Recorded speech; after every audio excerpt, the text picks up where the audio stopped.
introductions? Sure, yeah. My name's Davidson. I'm a producer at Next Level Games, and I was a lead boss designer on Luigi's Mansion. So it's you having the curse out.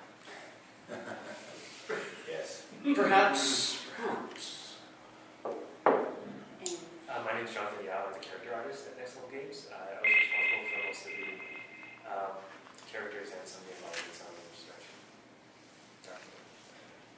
We take that again. Should we do that again? You want to do it again? Huh? Hmm? What? You want me to do it again, seeing as you turned your microphone down? No, it's fine. Good, we can edit this. Yeah. My name is Yeeloy. I'm a producer here at Next Level Games, and I was one of the producers on Luigi's Mansion Dark Moon. I'm Barret Chapman. I'm an art director at Next Level Games, and I was a presentation director for Luigi's Mansion 2. Okay. What does a presentation director do? I basically was working with the team here and at NCL to put together all the movies for the game, all of the little ghost animations, everything that helped tell the story.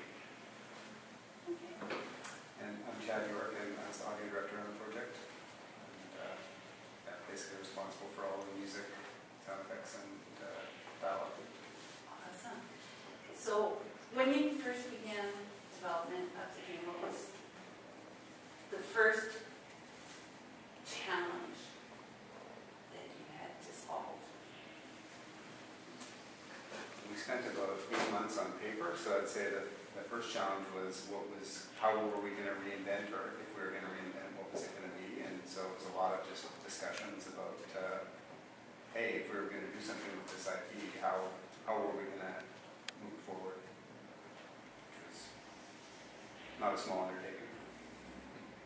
Is it a bigger challenge trying to come up with a new twist on an established IP? I don't know if you can compare it, but to starting from scratch. But yeah, it's definitely a big challenge for sure. It's like everything. You come to work every day and you put one foot in front of the other. When you try and move stuff forward, whether it's something from scratch or whether it's trying to reinvent something, I think they're just different challenges. There's already some baked-in expectations when you're working with an existing IP that you don't have to worry about when you do new IP. So that's definitely creates new challenges for the team. Yeah, part of it is trying to figure out how far you can take existing IP. Oh, these guys are good. Yeah, the other thing is, with an existing IP, there's some things in there that you definitely want to carry forward. So that can make it easier. What was the one big game mechanic that you wanted to make sure you could keep in the game? The fishing was the big thing. There's sort of two main original goals from the original prototype on the first game, and one was to make it feel like you're actually fishing. And Kono-san had this idea of an anywhere door, which was in the original game they wanted to be able to see through and be able to go through doors kind of anywhere. And so those were definitely two that we started out with the notion of wanting to have in the game, and then they ended up being features in the game. So, can you explain a bit more about what the see-through door lets you do? No. Okay. Are we going to see new bosses that we've never seen before? All the bosses in the game are new. Yeah, so like none of these bosses are returning from Luigi's Mansion. Yeah, the first one, they're all exclusive to the sequel. So there's all new mechanics about how to defeat these bosses based on the mechanics you learn in the game. It follows very kind of Nintendo approach where we'll teach you new skills you have to learn, and by the time you get to the boss, hopefully you've mastered those skills. But we spend a lot of time trying to build humor into all the bosses and try to make them feel very unique, especially for a Nintendo game. One of the things we learned into when we had my world design bosses was that we really wanted the mansion to take precedent over just a big character that lives inside the mansion. So a lot of what you see will be really surprising that way.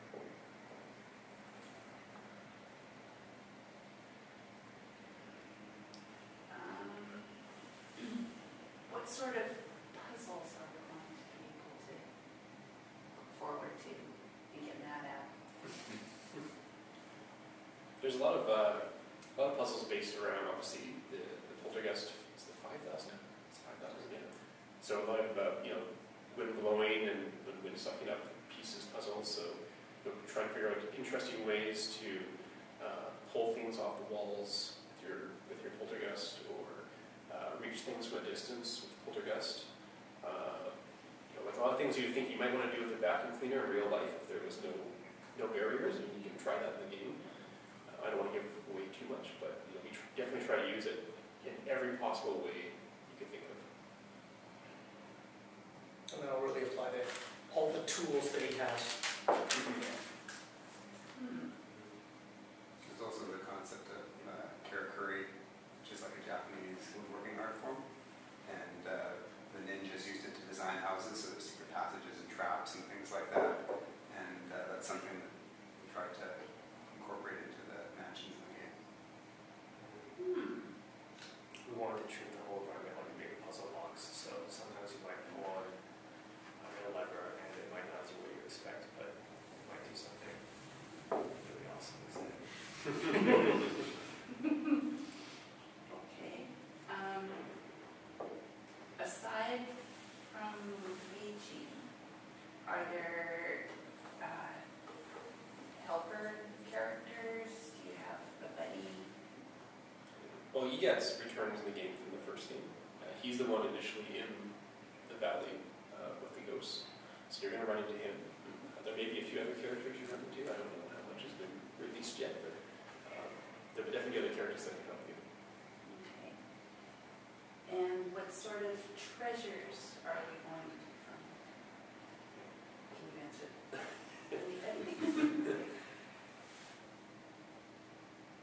What kind of treasure do you want? It's okay to talk about the gems. Yeah. I mean, there's obviously like the first Luigi's Mansion game. There's money you can find. That's a big reward. So there's lots of different things you can vacuum up that reward you with money and gems. I don't know if there's anything special about it. Well, it's something that we really strive to make the collection aspect really rewarding and really push exploration, so that it's fun just to search every single nook and cranny of every room you're in, because you never know where stuff is going to be hidden. I'm going to be playing this game for years. We hope so. The gems are really there for the completionists to go back and try to find everything and do everything. The experience with getting the cash and it spewing out of the walls is pretty exciting as well. Yeah. Like it's very rewarding, and it's like you hit the jackpot almost. You Yeah. you literally see it and you go suck them up in the poltergeist, and that's just super fun. And that's a great mechanic that carries over to the multiplayer part of the game as well, where you end up working with other people and fighting with other people and collect the cash. The builds are really fun. I get mad at myself if I let any hit the ground. I gotta get them all before they hit the ground. So Does something bad happen? no, Maybe. it's a personal thing. Maybe. Something bad happens to Barret. Yeah, but it's the physics of it, like it floats through the air like money, and then when you've got like the 3D effect and everything, it just looks and feels cool. So I know what you mean. It's like it's part of your personal puzzle to get them all before they hit the floor, and you have to be quick and nimble to do that. It's all. I'm gonna try that now. Yeah, it's really just I find that using that poltergeist is just a lot of fun, and the simple things like collecting a build is actually kind of enjoyable, and it never gets tired for me. I played the game a lot. Really? Yes. So I'm one of those people, I have to go around and explore everywhere. Perfect game for you then. We'll put you in the 40-hour category then. At least. Over 40 weekly already, so I'm not done. And Guild Wars, I have 100% photographer on every single one. That's the kind of camera I have. That's perfect for you then. Yeah. In terms of story, what are we looking at for uncovering? Are there chapters where you learn more about the different characters and new bosses? Is there a story that develops as a player moves through the game? Yeah, there absolutely is. There's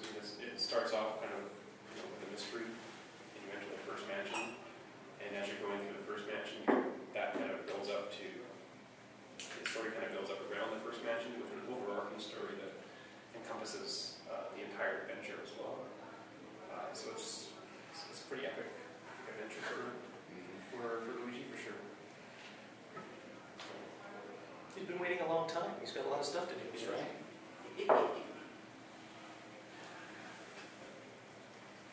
So, you estimate, to complete the game, you're looking at about 40 hours of gameplay. Is there a lot of replayability?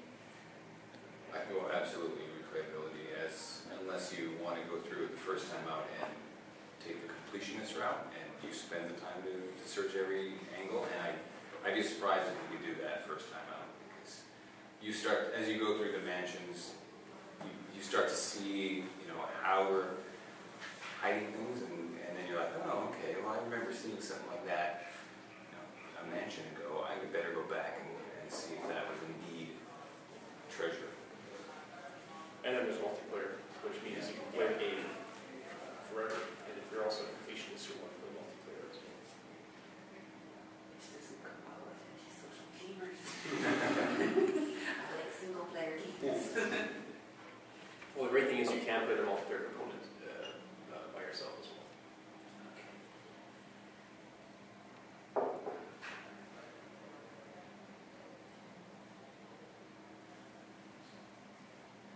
So in terms of soundtrack, what was your greatest challenge in coming up with the sounds? Is there anything that you had to do out of the ordinary to get the sounds that you wanted? Did you find yourself recording weird things?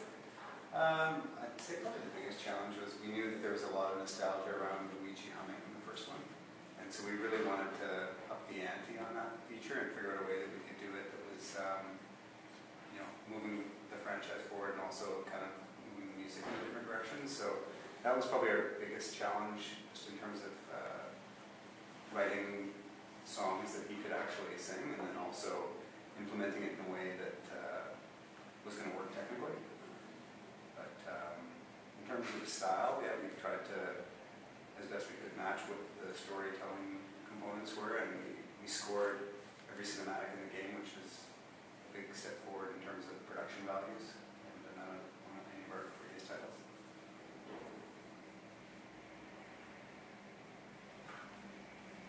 Are there a lot of cinematics in the game? There are a lot of I guess. Yeah, when we first started, there was a notion going around that it would be, fairly light on the presentation aspect, and that turned out to be the complete opposite, and we did more cinematics than I think we've done for anything previously, so there was a lot of work in the world. It was lots of fun. Yeah, I think the great thing about the cinematics is they're all really short, so we don't make you sit through something long and boring, and they're all funny. We put a lot of effort to make sure that there's humor in all. The great thing about Luigi, I love Mario, but he's so heroic, and Luigi is so vulnerable and interesting as a character, just because he has a little bit more depth that people can relate to. So in terms of keeping cinematics and obviously the context of a haunted mansion, there's just such a huge variety of emotions, which often in games it's hard to get that in cinematic, because usually it's a celebration only or it's a setup only, whereas we had a lot of opportunities to just have little moments where there's little scares or just little comedic breaks, and so it really has a lot of diversity on the presentation, so I think the players will enjoy, as opposed to just trying to button mash as fast as they can to skip it. People are really going to enjoy the presentation side of it. They're really funny. Like, even as someone who made a lot of assets, and I handed them to Barret, and Barret and the animation team do their pass on it. When I'm playing the game and I see that scene, it's really funny to see what they've done with it. And I was involved in the process, but I never really imagined that that's what it would take it. That was really, actually quite interesting, because I noticed late in development, as people started to play the complete game, even though they developed it for as long as we had, they'd play it, and you'd hear people laughing. Almost for the first time, because they played it again, or comments like, I laugh every time I see this. Doesn't matter, I play it 10 times. I see this cinematic 10 times, but it makes me laugh every time. So, Yeah, even though a lot of us have been working on this for 3+ years, there's surprises every day. that was good. Yeah, we worked very closely with the Nintendo guys on the cinematics, and they were hugely valuable in the collaboration on that front. So not along and experience a bunch of game disconnects because of the cinematics. It'll keep us moving forward. Absolutely, yeah. Bryce, the game director's comment when he played through the last couple of weeks of production was that was actually what was propelling him through the game, was he wanted to know what he was going to see next in the story, and because a lot of the story gets, revealed in those cinematics, he was excited. It was like the reward at points of the mission. And yeah, I mean, there's the amount of presentation there is the story-driven stuff, but we found a huge portion of it was also just what are the ghosts doing. We found that as the people were designing the levels, and every time you run into a room, we wanted to tell a little bit of story. What are those guys up to, and what kind of mischief are they doing? So there was a lot of fun presentation around that aspect. So there's always something going on. Yeah, it's not always stop the action presentation. Yeah.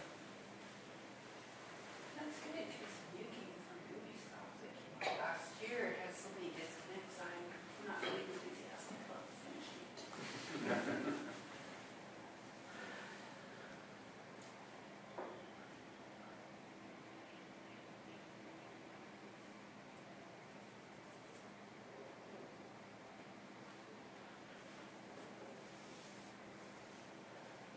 How big is an average level now? How much time? Well, if we go into a mansion, are there different floors, average size, or average number of rooms? Can we go outside? Is it open world outside to go between the mansions? It's not open world, but you can definitely go outside the mansion. Mansions have different floors. I don't know how many rooms you'd say would be in there. It varies. I think we're estimating like some kind of mission based. And, on the short side, they're probably about 15 minutes, and on the long side, it's probably double that maybe for some of our longest ones. Yeah. And so they're great little bite-sized play experiences that are perfect for the 3DS. It sounds like such a plug, but it's true. Right, that one? I know. That's true. Yeah. It is, yeah. Because a lot of the times, for me, I'll be playing, cooking dinner. And, or 3DS here and the TV's there, and, save points. Can you save on the fly, or do you have to get to a checkpoint? You have to complete the level to save your game, but there are gameplay mechanics, which I'm not sure if we've revealed yet, that help you in case you're about to die. That can help you extend the game experience. That was one of the, initially when we were talking about the mission lengths and how long we wanted them to be, that was part of the design, was to have them in bite size so that you could 5-10 minute experiences. Now, as we developed the game, some of those missions kind of went the longer side just because it just made sense to do that. But it was one of the things that we tried to adhere to is like, hey, every mission, because of the way that we're saving the game as well, try to keep it as short as possible, because no one wants to play for an hour, die, and have to restart. Yeah. And the mission structure is great, right? Because you start off, you get a little introduction, you do the mission, it kind of wraps up, and you can have a great kind of experience in that period of time, and that concludes properly. You might be a little bit longer because you're the completionist, so Yeah. maybe it will be in that hour category per mission. But it'll be fun, we'll enjoy it. That's the main thing. I have found more and more that for me a game has to have collectability, story, and exploration. Those are the three things that makes it fun. But those are the four components for me that are important. Other games like the Match 3, quick things, they don't hold as much appeal to me anymore. And I don't play Facebook games, so that's totally. But I think that what was the most important story arc when you were going through development?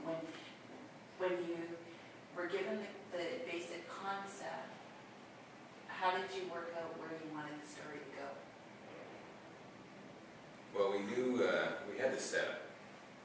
And once we established that, it was a matter of kind of taking the breadth of the game and figuring out, okay, where does it make sense to inject our story and keep reminding the player of, like, hey, here's why you're doing what you're doing, and then making sure that it was reiterated in a fun and new way, and we kept adding elements to it to keep you interested and to add more to it as you went along.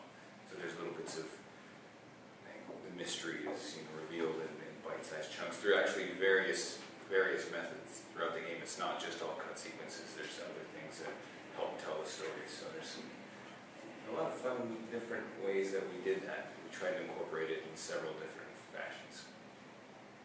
And so, yeah. I'm not sure if you can answer this, but what was your biggest triumph in developing the game, where you had something that, you know how when a piece just won't fit, and then all of a sudden you have that aha moment? For me, it was, as with many Nintendo games, I think they tend to build things focusing on the gameplay first and making sure that experience really sinks. And so we didn't actually, we started to develop the idea of these mansions well in advance and had a structure in place where we didn't really know what the overarching story was. It came a bit later in development, but when that finally came down the pipe and we figured out what that story was, the structure was already there, and it slotted in so seamlessly from my point of view that I was just like, it was a eureka moment. I was like, yeah, everything makes sense, and all the pieces kind of just fit together, even though it might have been a slightly unconventional way to do it, but I think it was just a testament to how strongly designed the base functionality was, and so that was a joy for me, because we didn't have to rework a ton of stuff as we went along, and these games are very iterative, and it's all about trying things and seeing what works and seeing what doesn't work and keep building on it. So for my aspect, when we were doing presentation stuff and we're trying to tell a story, we typically like things to not change at all, but it worked out really well for us, where we figured out how we could adapt and keep that high-level story cohesive, and we didn't have to, it came up looking really fun. And for you? I've always liked the point in the game where you do the voice recording, just because there's a lot of temp stuff that we tend to use more prototyping and building initial gameplay, and it's just a layer of polish. We at least have some idea where the music direction is going to go, and the sound effects are slowly solidifying. But when we do the voice recording sessions, it's always, wow, this whole other layer of polish goes on the game. So definitely, Charles is brilliant, and it's a lot of fun. So we had a week of fun and laughter, and then it goes in the game and everything starts to feel like it gels. For me, from a production standpoint, it always makes me nervous when, earlier in the stages of the game, you're working on a bunch of different things, and we have an idea of what we're doing, but as Barret mentioned, it's like you don't know how they all fit in yet, and as you keep going longer and longer, and it hasn't hit that one point yet, where I can envision what it's going to look like at the end, it makes me nervous because I'm a producer. That's my nature, that's my job. So I don't know how it's going to end, but for this game in particular, when it did hit that point, when we had enough audio and there was enough presentation, and the game was pretty much at that point where you could put all the pieces together and you could see this framework of what it was going to be, that was a great moment for me, because I think right then, in playing it and looking at it, I just knew, I said, wow, this really is going to work. This is going to be something really exciting, and I'm excited to play it. So for me, that's kind of when I look at the game, that's what I look for. What I look for in any production that I'm in is that point where I can actually start seeing this thing, a finish line, or how the game might pan out. Jump for the pole and fight. Yeah. One of my favorite parts is always seeing the characters come to life. We have a really awesome design team, a great art director, a great concept artist, and once I think of the characters, they look good, but it's really the animations that bring them to life. And like I mentioned during the presentation, just seeing the stuff that we made and how they interact with the world, it's always a joy. That's always my favorite part. For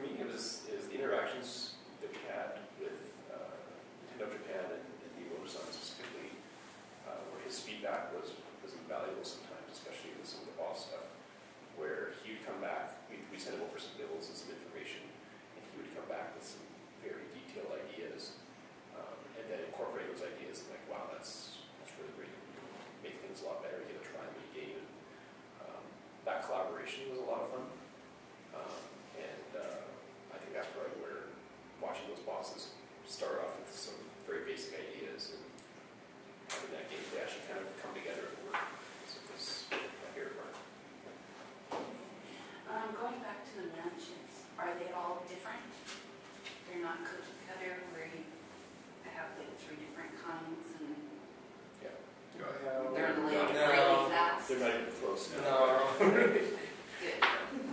Very different teams. Is there anything else that you would like to add?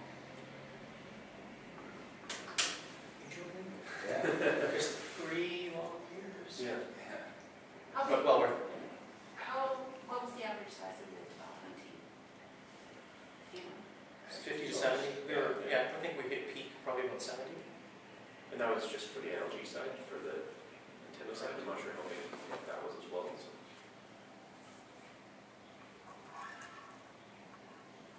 When does the game come out?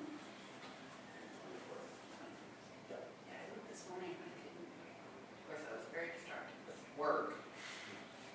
Don't mess with one of the tropes.